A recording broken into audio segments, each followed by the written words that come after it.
ഇതിനെല്ലാം സപ്പോർട്ടുമായിട്ട് നമ്മുടെ ഡയറക്ടേഴ്സ് ഒപ്പമുണ്ട്.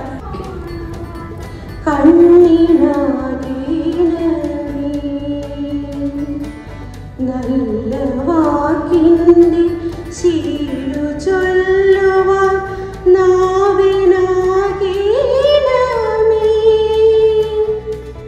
സ്നേഹമാകുന്ന ഗീതമായിന്റെ കാതിനിണയാകണേ. എല്ലാവർക്കും എൻ്റെ നമസ്കാരം. ഞാൻ റോയ് തോമസ്. 1984 ബ്രില്യൻ്റ് ആരംഭിച്ച സമയം തന്നെ ഞാൻ ബ്രില്യൻറ്റിലെ മാത്തമാറ്റിക്സ് ഡിപ്പാർട്ട്മെൻറ്റിൽ ജോലി ആരംഭിച്ചു.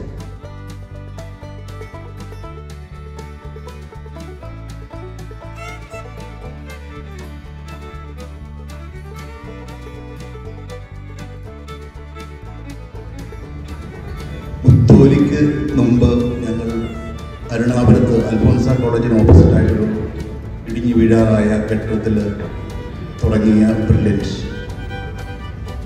ഈ 38 വർഷങ്ങൾ കൊണ്ട് ഒരുപാട് മേഖലകളിലേക്ക് കടന്നു ചെല്ലാൻ സാധിച്ചു. അല്ലെങ്കിൽ ഒരുപാട് പേരെ ഉന്നത സ്ഥാനങ്ങളിൽ എത്തിക്കാൻ സാധിച്ചെങ്കിലും അതിൻ്റെ പൂർണ്ണമായ ക്രെഡിറ്റും ഞങ്ങളോടൊപ്പം അന്നും ഇന്നും ഉള്ള അധ്യാപകരും അവർക്ക് പിന്തുണ നൽകുന്ന അവരുടെ കുടുംബാംഗങ്ങൾ തന്നെ.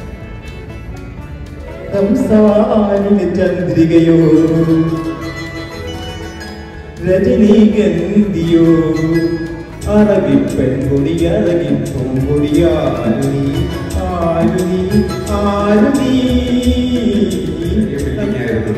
ബിൽഡിങ്ങിൽ പോലും നമുക്ക് ഉൾക്കൊള്ളാൻ കഴിയുന്നതിലപ്പുറം കുട്ടികൾ വന്നിരുന്നു.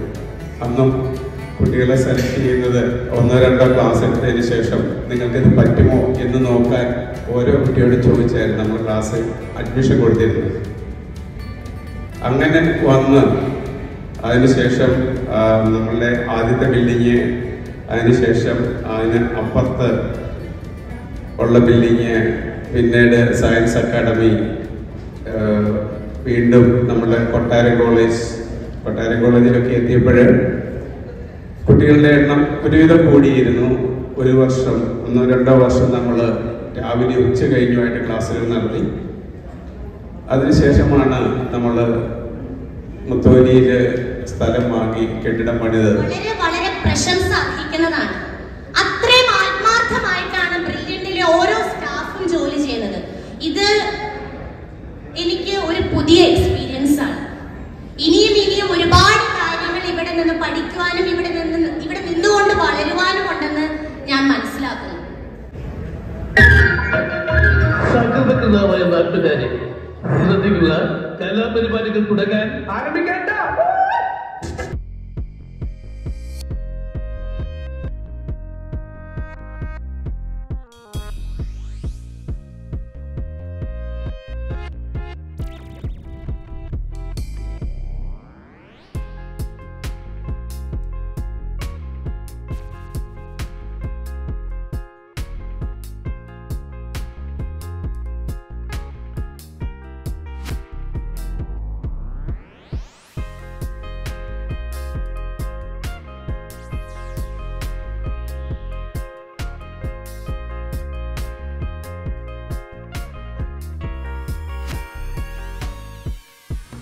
ടീം ബ്രില്യൻ്റ് ആണ്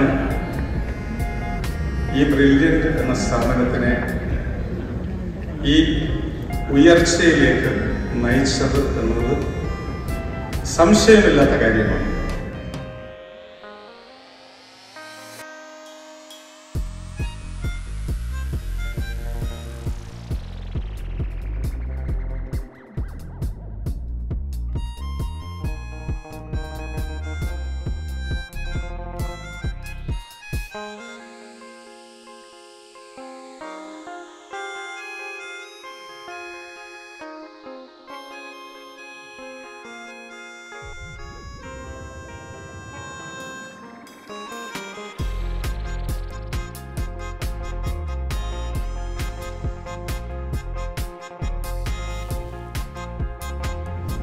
കണ്ണും കണ്ണും നെഞ്ചിൽ സ്വപ്നക്കൂടൊരുക്കുന്നു.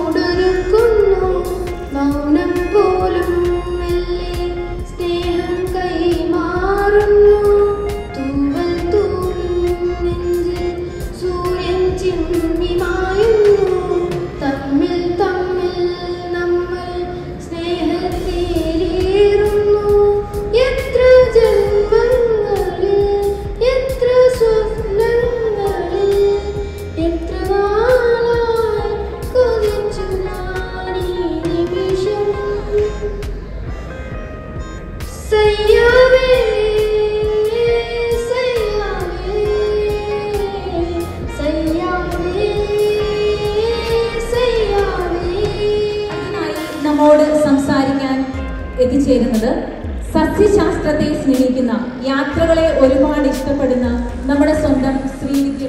ഏറ്റവും ബഹുമാനപ്പെട്ട ബ്രില്യൻ ഡയറക്ടേഴ്സ്, എൻ്റെ ഗുരുതുല്യരായ സീനിയർ പ്രൊഫസേഴ്സ്, എൻ്റെ സുഹൃത്തുക്കളായ പ്രൊഫസേഴ്സ്,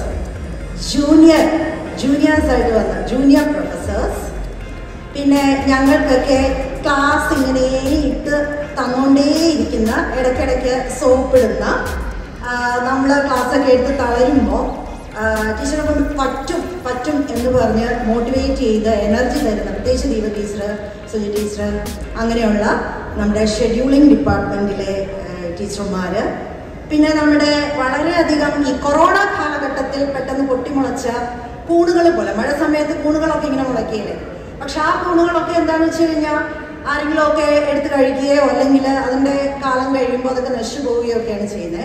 അങ്ങനെ കൊറോണ കാലത്ത് നമ്മുടെ ബ്രില്യൻറ്റിൽ പൊട്ടിമുളച്ച ഒരു ഡിപ്പാർട്ട്മെൻ്റ് ഉണ്ട്, അതാണ് നമ്മുടെ യൂട്യൂബ് ഡിപ്പാർട്ട്മെൻറ്റ്. പക്ഷേ അത് നശിക്കുന്നുമില്ല, ആരും നശിപ്പിക്കുന്നുമില്ല, നശിപ്പിക്കാൻ സാധിക്കുന്നില്ല. അത് നാൾക്ക് നാളിങ്ങനെ വളർന്നുകൊണ്ടേയിരിക്കുകയാണ്. അപ്പോൾ ആ ഡിപ്പാർട്ട്മെൻറ്റിലെ അംഗങ്ങൾക്കും അതുപോലെ തന്നെ ഞങ്ങളൊക്കെ ഓൺലൈൻ ക്ലാസ് എടുക്കുമ്പോൾ വളരെ ശക്തമായിട്ട് സപ്പോർട്ട് തരുന്ന നമ്മുടെ ക്യാമറ മാൻ എന്ന് പറഞ്ഞാൽ ക്യാമറയിൽ വർക്ക് ചെയ്യുന്ന ഒരുപാട് ആൾക്കാർ ഇന്നിപ്പോൾ ഇവിടെ ഉണ്ട്.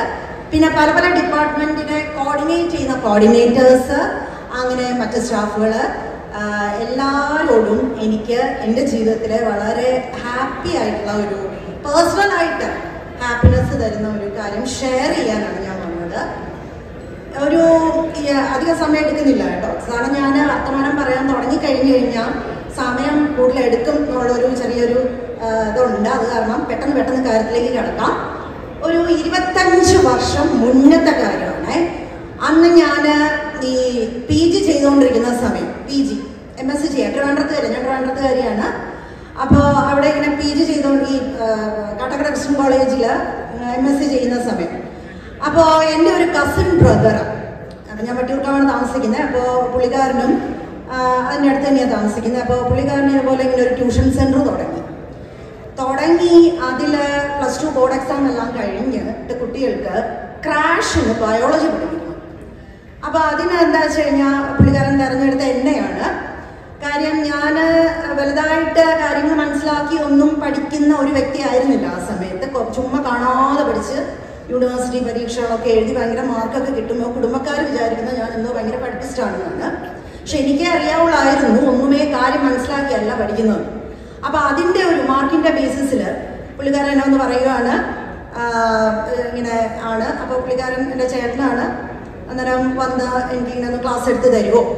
വേറൊരു ദേഷ്യം കൂടെ ഉണ്ട് ചേട്ടന്, അനിയത്തി ക്ലാസ് എടുത്താൽ കാശൊന്നും തരണ്ടല്ലോ, അപ്പോൾ ഫ്രീ ആയിട്ട് അങ്ങനെയും ക്ലാസ് ആകും എന്നൊക്കെയുള്ള ഒരു ഇതിൽ അങ്ങനെ ചെറിയൊരു ട്യൂഷൻ സെൻറ്ററിലാണ് ഞാൻ 25 വർഷം മുന്നേ എൻട്രൻസ് കോച്ചിങ് ഫീൽഡിലേക്ക് ഞാൻ രംഗപ്രവേശനം ചെയ്യുന്നു.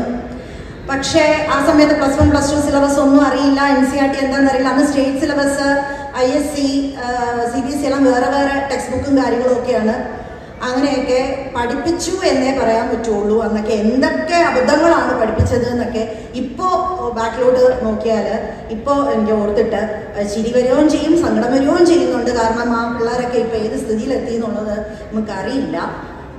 അത് കഴിഞ്ഞ് ട്രിവാൻഡ്രത്ത് ടൈം എന്ന് പറയുന്ന സ്ഥാപനത്തിൽ കയറി, പിന്നെ സഫയറിലൊക്കെ ജോലി ചെയ്തു. അവിടെ നിന്നെല്ലാം എനിക്ക് ഒരുപാട് കാര്യങ്ങൾ പഠിക്കാൻ പറ്റി, ഒരുപാട് സപ്പോർട്ടീവും ആയിരുന്നു. ഒരു കുറ്റവും ആ സ്ഥാപനങ്ങളിൽ പറയാനില്ല. അവിടെ എല്ലാം നല്ല സിസ്റ്റമായിരുന്നു. ശരിക്കും പറഞ്ഞാൽ NCERT ടെക്സ്റ്റ് മൊത്തമൊക്കെ എല്ലാ ചാപ്റ്ററുകളും പഠിച്ച് വരാനും ഒക്കെ ഒട്ടും ഇഷ്ടമില്ലായിരുന്നു കേട്ടോ. പക്ഷേ ആ സ്ഥാപനങ്ങളിൽ വർക്ക് ചെയ്യണമെങ്കിൽ അങ്ങനെ വേണം, നിർബന്ധമായിരുന്നു. അങ്ങനെയൊക്കെ പഠിച്ചു വന്ന് ഒരു 11 വർഷം മുന്നെയാണ്, 2012 ഞാനിവിടെ ജോയിൻ ചെയ്യുന്നത്. ജോയിൻ ചെയ്യുമ്പോൾ ഇച്ചിരി അഹങ്കാരമൊക്കെ ഉണ്ടായിരുന്നു കേട്ടോ. പിന്നെ ആ പ്രായം എന്നൊക്കെ പറയുമ്പോൾ നമുക്ക് കുറച്ച് അഹങ്കാരമൊക്കെ വരും എന്നൊരു പ്രായം കൂടാണല്ലോ. എനിക്ക് NCERT മൊത്തം അറിയാം, എല്ലാ ചാപ്റ്ററും അറിയാം, ഓക്കെ എന്നൊക്കെ പറഞ്ഞ് ഇച്ചിരി അഹങ്കാരത്തോടെയൊക്കെ ഇവിടെ ജോയിൻ ചെയ്തു. ഞാൻ ജോസ് സാറിനെ മീറ്റ് ചെയ്ത് അങ്ങനെയാണ് ജോയിൻ ചെയ്യുന്നത് ഇവിടെ. പക്ഷെ ഇവിടെ വന്ന് പഠിപ്പിക്കാൻ തുടങ്ങിയപ്പോൾ എനിക്ക് ഇനിയും ഒരുപാട് കാര്യങ്ങൾ പഠിക്കാനുണ്ട് എന്നുള്ളതും, അതും കൂടെ വർക്ക് ചെയ്യുന്ന സാറുമാർ, ടീച്ചേഴ്സ്, അതുപോലെ നമ്മുടെ മുന്നേ ഇരിക്കുന്ന കുട്ടികളിൽ നിന്ന് പോലും ഒരുപാട് കാര്യങ്ങൾ പഠിക്കാനുണ്ട് എന്ന് മനസ്സിലാക്കുകയും ആ ഒരു അറിവ് എന്നെ കൊണ്ട് കൂടുതൽ കാര്യങ്ങൾ റെഫർ ചെയ്യാനും ഒക്കെ സഹായിച്ചു. അത് പേഴ്സണൽ ലൈഫിൽ എനിക്ക് വളരെയധികം എന്താ പറയുക ഒരു പോസിറ്റീവ് എനർജി തരുന്നൊരു കാര്യമാണ്. അങ്ങനെ ഇപ്പം ഞാൻ എന്താ ഈ വേദിയിൽ നിൽക്കുമ്പോൾ എൻ്റെ എൻട്രൻസ് കോച്ചിങ് ഫീൽഡിൻ്റെ 25ാം വാർഷികമാണ് ഞാൻ ഇവിടെ വെച്ച് ആഘോഷിക്കാൻ. അതിൽ എനിക്ക് ഭയങ്കര സന്തോഷമുണ്ട്. എനിക്കത് ശരിക്കും പറഞ്ഞറിയിക്കാൻ പറ്റാത്തൊരു കാര്യമാണ്.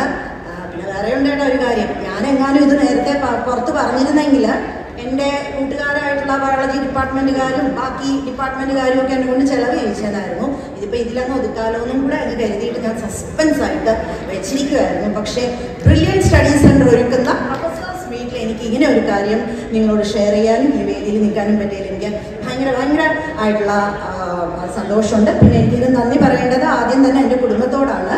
ഇച്ചിരി ആരോഗ്യ പ്രശ്നങ്ങളൊക്കെ ഉള്ള എന്നെ സപ്പോർട്ട് ചെയ്ത് ഇതുവരെ കൊണ്ട് എത്തിച്ച എൻ്റെ ഹസ്ബൻഡ്, എൻ്റെ മോള്, എൻ്റെ അമ്മ, അതുപോലെ തന്നെ ഇവിടെ വന്നിട്ട് എൻ്റെ സഹോദര തുല്യനായിട്ട് ഞാൻ കരുതുന്ന ജോർജ് സാറ്, പല പ്രതിസന്ധി ഘട്ടങ്ങളിലും അദ്ദേഹമാണ് എനിക്ക് സപ്പോർട്ടായിട്ട് നിന്നിട്ടുള്ളത്.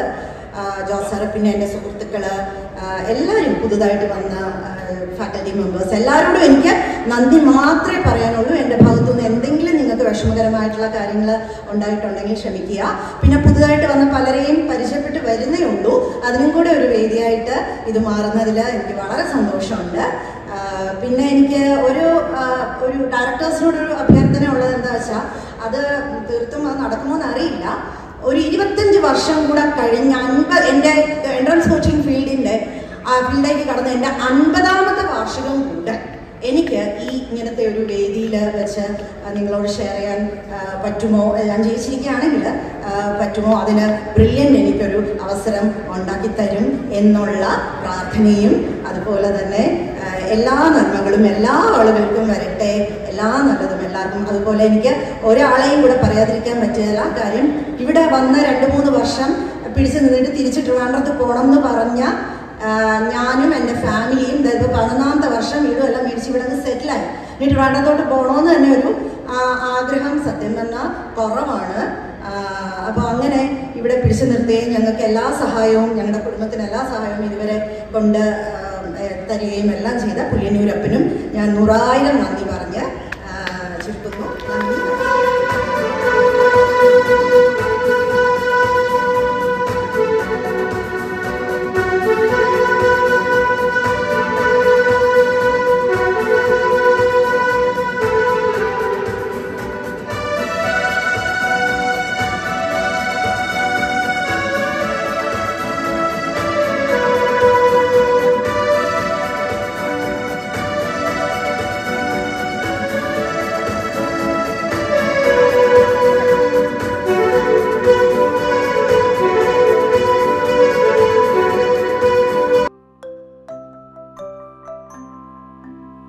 അതിന് മുന്നൊരു കാര്യം പറയട്ടെ. ഞാൻ 2 ഗവൺമെൻറ് ഡിപ്പാർട്ട്മെൻറ്റ്സിൽ വർക്ക് ചെയ്തിരുന്നു.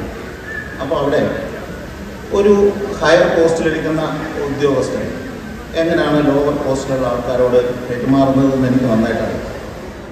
പക്ഷേ ഇവിടെ നമ്മുടെ ഡയറക്ടേഴ്സ് അവരുടെ ആ പൊസിഷനിലിരുന്നുകൊണ്ട് കാര്യങ്ങളൊക്കെ കൺട്രോൾ ചെയ്യുന്നതിനൊപ്പം എങ്ങനെയാണ് സബോർഡിനേറ്റ്സിനോട് അല്ലെങ്കിൽ അവരുടെ സ്ഥാപനത്തിൽ വർക്ക് ചെയ്യുന്ന ടീച്ചിങ് നോൺ ടീച്ചിങ് സ്റ്റാഫിനോട് പെരുമാറുന്നതെന്ന് മറ്റ് പല ഗവൺമെൻറ് ഡിപ്പാർട്ട്മെൻറ്റ്, മറ്റ് കോഓർഡിനേറ്റേഴ്സ്, സബ് ഡയറക്ടേഴ്സ്, അതുപോലെ നമ്മുടെ ടൈം ടേബിൾ സെക്ഷൻ, ഇവരൊക്കെ എന്ത് ചെയ്യുന്നു എന്നുള്ളത് കൃത്യമായിട്ട് ഇവിടെ വരുന്ന ഓരോ പ്രൊഫസേഴ്സും അതുവരെ നോട്ടീസ് ചെയ്യുന്നതാണ്. അപ്പോൾ അന്നേരം പിന്നെ ഞാൻ അവരെ കുറിച്ച് കൂടുതൽ പുകഴ്ത്തി മുന്നോട്ട് പോകാൻ ചക്രവർത്തി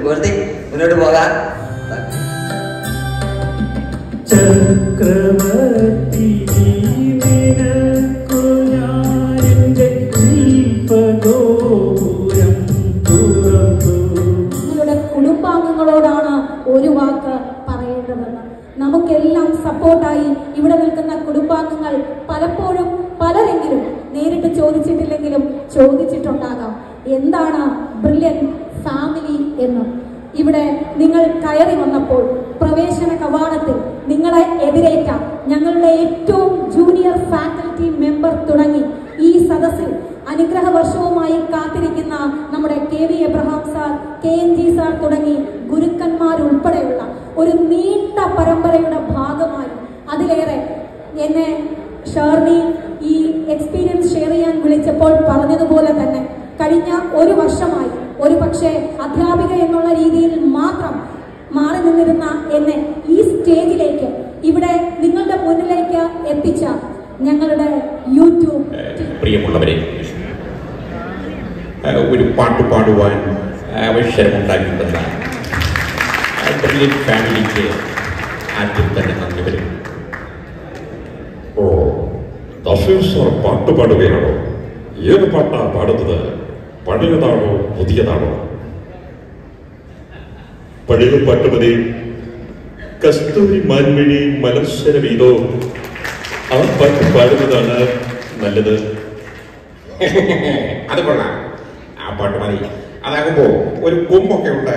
പഴയതാണെങ്കിലും കേൾക്കാൻ കൊള്ളാം. എല്ലാവരുടെയും അഭിപ്രായം അങ്ങനെയാണെങ്കിൽ അതിനുള്ള തെറ്റുകുറ്റങ്ങൾ സദയം ക്ഷമിക്കുമെന്ന് പ്രതീക്ഷിക്കും. സാറേ, ഞാൻ നോക്കിയപ്പോൾ ഈ അമ്നാപുരത്ത് ഞങ്ങളിങ്ങനെ ട്യൂഷൻ എടുക്കുന്ന പരിപാടിയിൽ ചെന്ന് ഞങ്ങളിങ്ങനെ നടക്കുന്ന സമയം ഇന്ത്യൻ കോളേജ് എന്ന് പറഞ്ഞൊരു കോളേജിൽ ട്യൂഷൻ പഠിപ്പിക്കുക, ഡിഗ്രി കഴിഞ്ഞ്. അപ്പോൾ ഞങ്ങളെ കാണുമ്പോൾ പിള്ളേർ ഓടും, കാരണം ഞങ്ങൾക്ക് സബ്ജക്റ്റ് അറിയത്തില്ല. പിള്ളേരെ എങ്ങനെയെങ്കിലുമൊക്കെ വട്ടം പിടിച്ചിരുന്ന സാറ് അതുകൊണ്ട് ഞങ്ങളുടെ ശമ്പളം എന്ന് പറയുന്നത് ഒരു ഊണാണ്, ഉച്ചയ്ക്കത്തെ ഒരു ഊണാണ്. ഞങ്ങളെ എന്നെ സഭാഷ സാറിനെ കൂട്ടി മരിയും വരെ കൊണ്ടുപോകും, ആശുപത്രിയിൽ കൊണ്ടുപോയി ഞങ്ങൾക്ക് ഉച്ചയ്ക്ക് ചോറ് മേടിച്ചു തരും. അതായിരുന്നു ഞങ്ങളുടെ ശമ്പളം. मेरे सपनों की रानी कब आएगी तू, आए रुत मस्तानी कब आएगी तू, बीती जाए जिंदगानी कब आएगी तू, चलिया तू चलिया. മുഴുവൻ ഞാൻ കാണുന്നുണ്ട്. പണ്ട് യാമിനിയായിട്ട് സംസാരിക്കാൻ പറയുന്നത്